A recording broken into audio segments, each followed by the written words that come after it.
salaamaaleykum mbokk internet yu Dakar Buzz ñu ngi leen di nuyu di leen ziar di am mbégte di ànd ak yéen saa su nekk rek di leen toppal li nga xamante ne si nag moo di xew-xew si jamono ji tey nag kaa bi ñu leen indil dafa nekk kaa bu doy waar bu metti boo xamante ne si ki nga xamante ne si moom lañ toogal mooy Jean-François moom nag dafa fekk doom bébéem ci hôpital bi nga xamante ne si moo di hôpital Abass Ndao doomam ñu fekk ko nag ci machine à laver bi ba sax mu daal di ñàkk bakkanam ci anam bu doy waar tey ñu nekk fii nag bëgg a sekk ak moom waxtaan mu daal ñuy xamal rek naka rek la mbir yi daal di demee. Bonjour monsieur.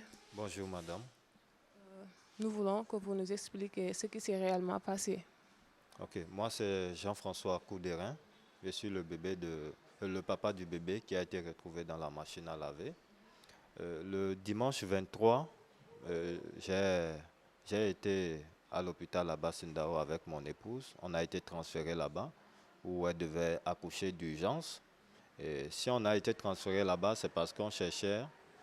On était à l'hôpital Philippe Senghor où il n'y avait pas une unité de néonatologie parce que la grossesse était une grossesse de 33 semaines. Donc le bébé va naître probablement prématuré.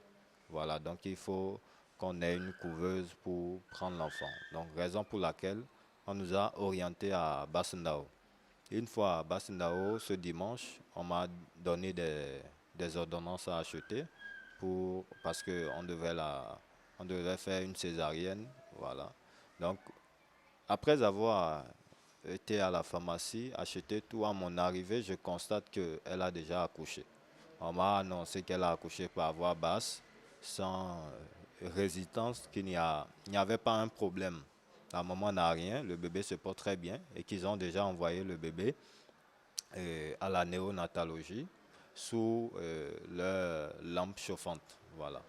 Donc, après, après ça, je les ai donné ce que j'ai acheté. Je suis allé visiter le bébé et le bébé se portait très bien. Le médecin aussi a confirmé l'état du bébé.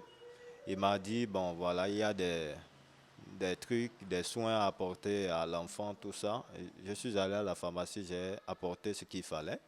Je lui ai demandé s'il y a quoi que ce soit d'autre. Il m'a dit non, que tout va bien, qu'il n'y a pas de souci, l'enfant se porte bien.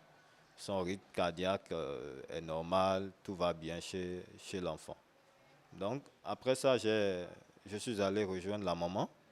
Et quand elle s'est retrouvée un peu ce dimanche-là, vers 17 heures par là, elle-même, elle s'est levée pour venir voir le bébé.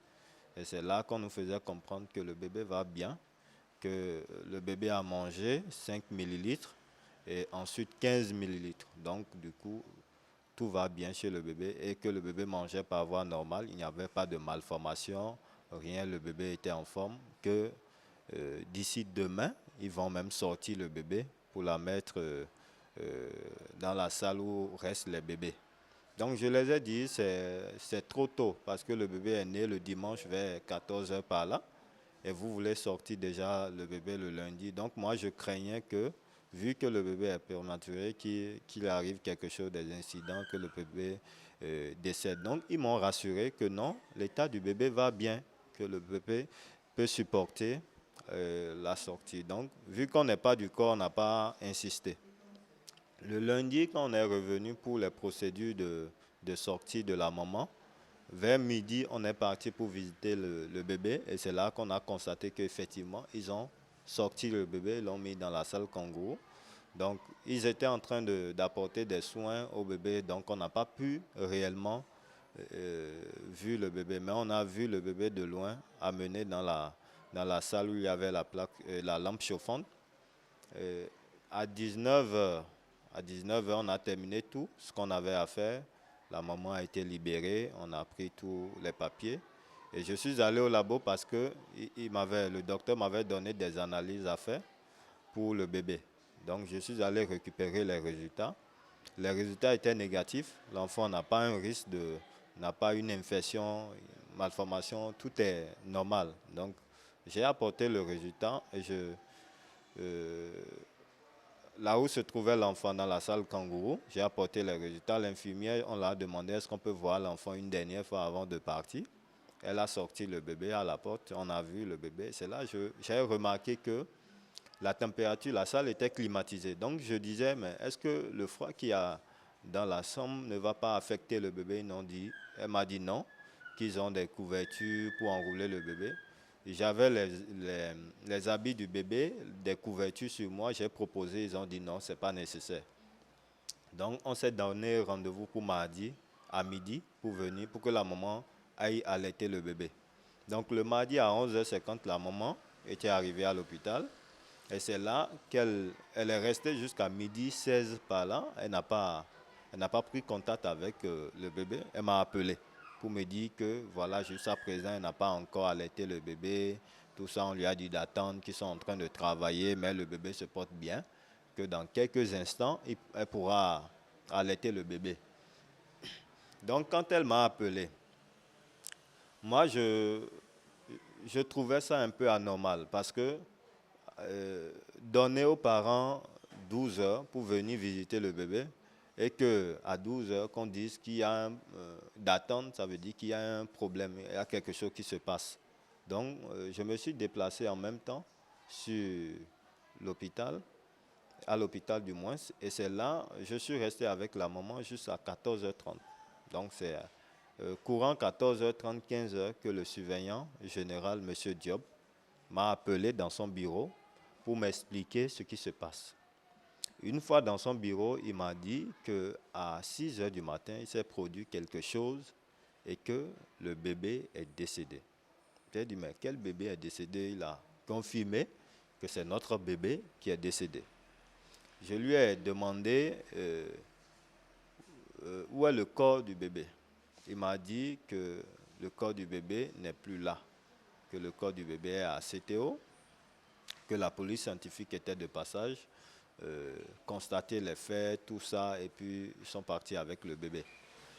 Je lui ai aussi demandé que est-ce qu'ils ont mon numéro sur le dossier du bébé. Il m'a dit oui, il m'a fait la lecture du numéro. J'ai demandé pourquoi je n'ai pas été avisé avant d'amener le corps à la morgue.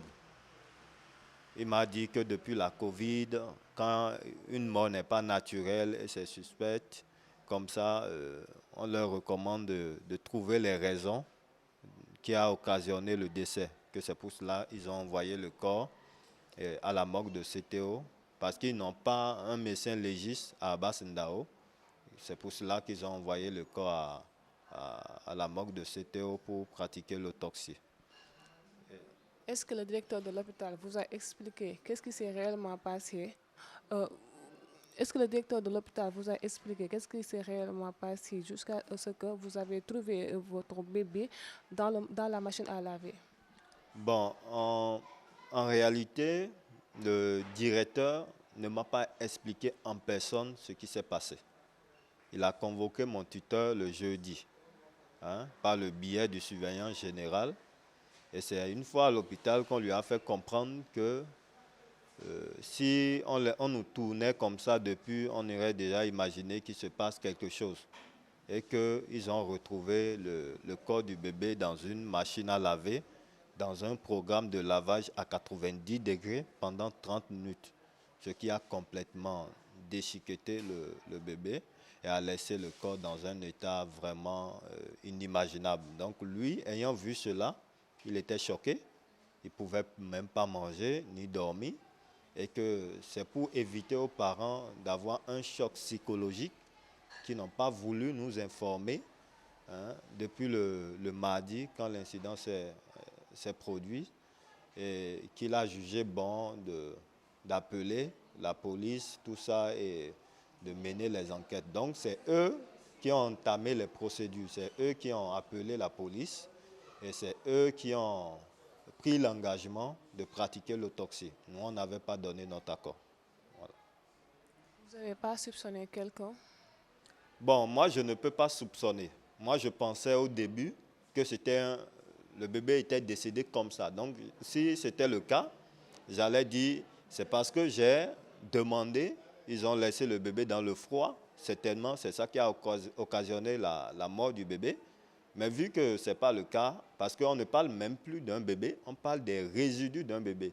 Donc, comment est-ce que le bébé a pu se retrouver dans la machine à laver qui, selon le directeur, se trouvait à 1 kilomètre environ de la salle où était placé le bébé. Comment est-ce que le bébé a pu se retrouver là-bas? On ne sait pas. Mais il nous a dit que la dame qui était de garde, qui a 30 ans d'expérience, a été convoquée parce que quand elle prenait la garde, on lui a fait le point de 8 bébés. Mais quand elle descendait, elle a oublié de faire le point à celle qui devait prendre le relais. Après qu'on l'a convoquée, elle a dit qu'il y avait 2 bébés, 3. Donc le directeur a dit que 2, 2, 3, ça fait 7, ça ne fait pas 8. Maintenant, où se trouve le 8e bébé? Ils ont aussi dit qu'à 5 heures du matin, pour la première fois, ils sont venus toquer à sa porte. Et une autre unité a apporté les linges sales en sachet qu'ils ont déposés à l'entrée. Et elle a sorti les linges qui étaient sales dans la salle kangourou qu'elle a mis dans le sachet. C'est sa version des faits. Moi-même, je ne l'ai pas écouté. C'est le directeur qui nous a fait ce rapport-là. Et qu'il y a une autre personne qui a ramassé les linges dehors dans le chariot, qui a conduit cela jusqu'à la buanderie, et que le monsieur qui a mis les linges dans la machine, il n'a pas trié les linges. Il affirme qu'il n'a pas trié, que vu que ce sont des linges qui venaient de la salle kangourou, il suppose qu'il n'y a pas d'objet, il n'y a rien dedans, donc il a juste ramassé et l'a mis dans la machine. Et moi, je lui ai posé la question, comment est-ce qu'un bébé de plus d'1 kilo puisse échapper à la main de celle qui était à la garde et se retrouver, elle a ramassé les linges, elle n'a pas remarqué que le bébé était... Parce que la question se trouve là. Comment le bébé a pu sortir de la chambre pour se retrouver dans les linges qui étaient à la porte, dans le sachet, puis ensuite se retrouver dans la machine. Et le monsieur qui a mis les linges dans la machine, en ramassant les linges, ce sont c'est pas des couvertures, c'est des petits trucs. Donc, comment est-ce qu'il n'a pas pu remarquer le corps, qu'il y a un objet lourd dans ce qu'il est en train de mettre dans la machine? Ça laisse vraiment des doutes. Donc, voilà un peu. Et si nous sommes en train de parler au travers des médias, c'est pour que la lumière soit faite. Parce que de telles situations, c'est regrettable et ça nous touche vraiment. Nous aimerions que la lumière soit faite, que les autorités se lèvent, que toute personne qui ayant vécu une situation de ce genre se lève et que vraiment qu'on puisse dénoncer ces situations, cette négligence ou bien je ne sais pas comment je vais caractériser ça, parce que juste là, l'affaire semble être un peu compliquée, inexplicable. Seule la justice une justice bien coordonnée, pourra nous permettre de comprendre réellement par quelle magie le bébé a pu se retrouver dans la machine à laver. Qu'est-ce que vous comptez faire maintenant? Ce que je compte faire, c'est ce que je suis en train de faire déjà, d'ailleurs, saisir l'opinion publique, toucher pas mal de personnes, essayer de porter plainte parce que ça, c'est tout à fait normal, afin que justice soit faite. Et tant que la justice n'est pas faite, nous n'allons pas relâcher. Tant que la lumière ne sera pas faite et qu'on ne nous dira pas exactement qui sont les auteurs, qui ont été impliqués, de près ou de loin, à ce scénario-là, si la loi ne les arrête pas, nous allons continuer, même s'il faut risquer nos vies, nous allons risquer nos vies pour que cela ne reste pas impuni. Voilà. Vous allez porter plainte contre qui, le directeur ou bien la femme? Bon, je ne peux pas porter plainte contre le directeur, ni la femme, ni à qui que ce soit. Mais je mets l'hôpital devant, parce que la responsabilité de l'hôpital est engagée. Juste à présent, le directeur m'a dit qu'il a informé le ministre de la Santé, il a informé le préfet, il a informé le gouverneur, mais juste à présent, je n'ai pas eu un contact avec ces autorités qui ont le devoir de prendre les choses en main et que les choses se passent bien. Et c'est vraiment regrettable qu'on se retrouve à cette situation-là. Et vu que nous, on a amené la femme, j'ai amené ma femme qui a accouché dans les bonnes conditions, le bébé était bien portant, je ne peux pas indexer une personne. Je préfère laisser la justice aller jusqu'au bout et à trouver la personne responsable ou les personnes qui sont responsables, que ce soit de près ou de loin. Si c'est un assassinat commandité, que la justice nous révèle véritablement ce qui s'est passé. La lumière soit faite sur cette affaire. Voilà. C'était-il votre premier enfant? C'était notre première fille, notre premier enfant qu'on vient d'avoir d'ailleurs, après 1 an de mariage. C'était notre premier enfant. Quelle était la réaction de la maman? Bien évidemment, si moi, le père, j'ai du mal à m'exprimer, vous comprenez déjà dans quel état se trouve la maman. Quand elle a appris la situation, elle s'est fondue en larmes. Jusqu'à présent, elle n'arrive pas à se remettre. Et nous, on pensait que c'était une simple mort où il y avait même un corps qu'on peut toucher. Mais après avoir appris que son enfant est devenu, comment dit-on, un objet qu'on met dans une machine à laver, cela, ça enfonce encore la douleur, et raison pour laquelle nous sommes en train de saisir les médias pour que la lumière soit faite sur cette affaire. Donc, vous n'avez pas pu voir la corps de votre bébé? Juste à présent, c'est vrai qu'on m'a proposé. Quand j'étais à la police, le lieutenant m'a dit, est-ce que je veux bien prendre le corps et enterrer? Je lui ai répondu non, parce que là, on ne parle plus de corps, on parle d'un résidu de corps. Et qu'est-ce qu'il me dit vraiment, qu'est-ce qui s'est passé? Si j'enterre le corps, c'est que j'ai enterré l'histoire. Donc, j'ai dit au lieutenant et aussi au directeur, ils ont dit que le corps est déjà à la morgue de Abbas Ndao, que je ne vais pas toucher le corps tant que la lumière ne soit faite sur cette affaire, pour qu'on on sache véritablement ce qui s'est passé. Et si ce n'est pas notre enfant, on a dit aussi également au directeur qu'on va procéder à un test d'ADN pour écarter toute possibilité de confusion autour du bébé, pour savoir si réellement c'est notre bébé qu'il s'agit actuellement. Mais ce qui nous pousse à mener toutes ces démarches, c'est parce qu'ils nous ont confirmé que c'est notre bébé, que leur système d'annotation à la naissance, quand un bébé naît, en même temps, ils annotent le bébé, donc il ne peut pas y avoir de confusion. Ça, c'est ce que le directeur nous a fait comprendre. Donc, il est impossible de se tromper.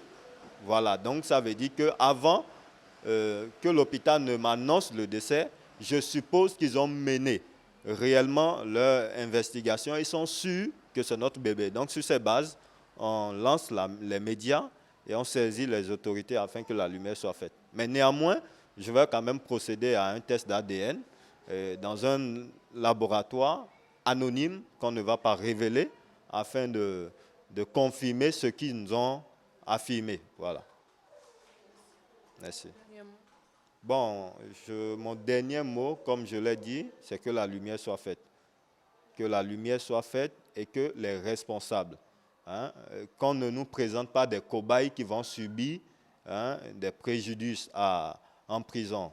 Que la lumière soit véritablement faite et que s'il y a de telles situations qui se reproduisent ou bien qui se passent depuis des années et qu'il n'y a pas vraiment une lumière qui a été faite sur ces situations, c'est l'occasion pour que la lumière soit faite et que ceux qui sont impliqués dans ces situations, que ce soit de près ou de loin, soient cités et soient punis par la loi. Voilà, mu nekk loo xamante ne si nag lu metti la loo xamante ne si suñu hôpital yi war nañ ci gën a bàyyiwaat xel ci surveillance bi nga xamante ne si nag wax na ci hôpital yi teg ci nag ñu daal di amal yoon justice ba moom mu xam rek mbir yi naka rek la daal di demee daan ya nga xamante ne si wax nañ ko teg ci ñi nga xamante ne si ñooy auteur yi ñu daal di koy teg seen kaw jërë ngeen jëf mbokk internet yu Dakar Buzz. salaamaaleykum wa rahmatulahi taala wa barakaatu yéen waa réew mi yéen waa mbokki àdduna ginaar ba gisee kiy taxani bàyyi kay bojj yaakaar naa daa xamul fa mu jëm xéewal ñëw na ngi ñu war koo laabire képp kuy doomu aadama nekk ci partout dans le Sénégal ak le monde entier